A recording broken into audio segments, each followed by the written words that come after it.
So hopefully you were able to get the data pasted into the correlation and regression applet. If not, let me know and I can help you. So the first thing they ask us in number 7 is which variable is on the x or horizontal axis and which variable is on the y or vertical axis. So when I look at the screenshot, I see year is on the horizontal and size is on the vertical.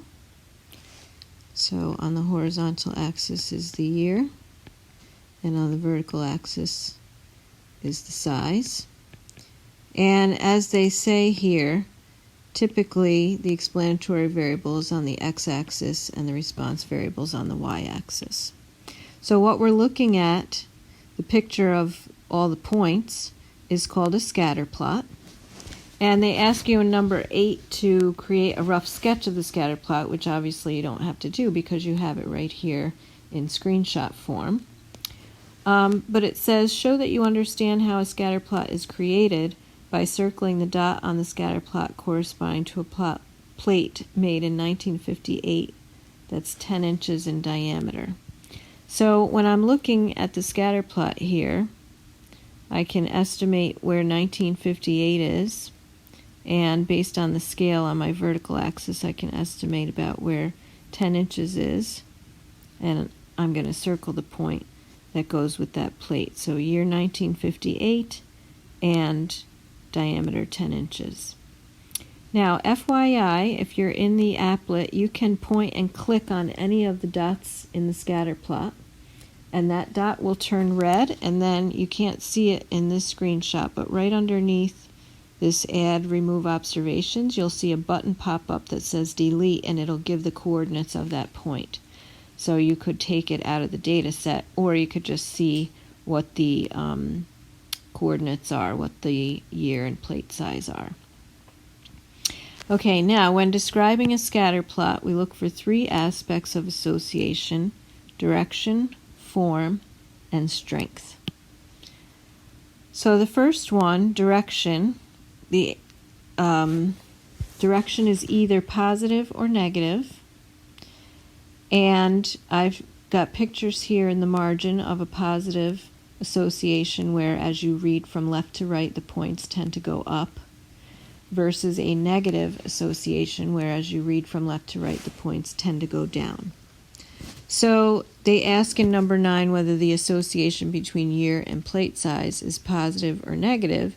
And again, it's a little bit hard to tell on this scatter plot, but there's a generally sort of upward trend. As we look further and further to the right, the points tend to go higher and higher. So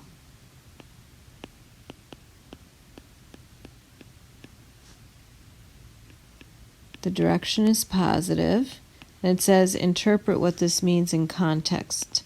So plate sizes tend to get bigger as the years increase. That's what it means for the direction to be positive in this context. So we don't want to say the values of the response tend to get bigger as the explanatory values get bigger, because that doesn't say anything about this context about plate sizes and years. So you want to make sure that you talk about the explanatory and the response in the particular scenario that you're working with. Okay, now when it comes to form, it's either linear or not linear. Now again, pretty much everything we're going to work with is going to be linear. Here's a form that's nonlinear, right? Obviously nonlinear. Okay, but what you have to get used to that you might not be used to from typical algebra class is that when we have a scatter plot of real data, the points don't line up exactly in a line.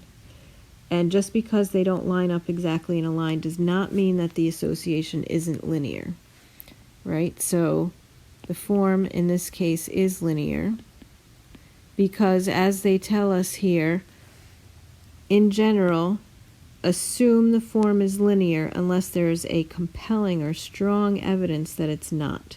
So unless you see something that's obviously curved, then we're going to go with linear. And again, the points don't have to line up exactly in a straight line for the form to be linear. All right, now the next aspect is strength. And for that we have different sort of levels of strength like we do with p-values, and I've pasted here another screenshot that gives guidelines, right? So again, there are no hard and fast rules. These are just guidelines. So if your correlation value, which we're going to go over in a minute, is 0.7 to 1, then we say our association is strong, and the points will nearly be in a straight line. If we're looking at the graph, so I'm looking at the right-hand column of this. If the increasing decreasing pattern is clear, but it's not really a line, then we'd say we have a moderate strength. And again, we're going to go over the correlation values soon. If it's pretty hard to see the increasing or decreasing pattern, then we'd say we have a weak association, and if there's really no discernible increasing or decreasing pattern, then we'd say we really don't have any strength of association. And notice it says the same strength results with negative correlation. So in other words, again, we're going to go over this in a minute, but all these values could also, in the first column, can also be negative. But again, hold that thought. We're going to come back to that soon. So in this case, looking again at the scatter plot, I would say that's moderate. There's definitely an increasing pattern that we can see, but the points don't really form much of a line. So I would say the strength is moderate in this case.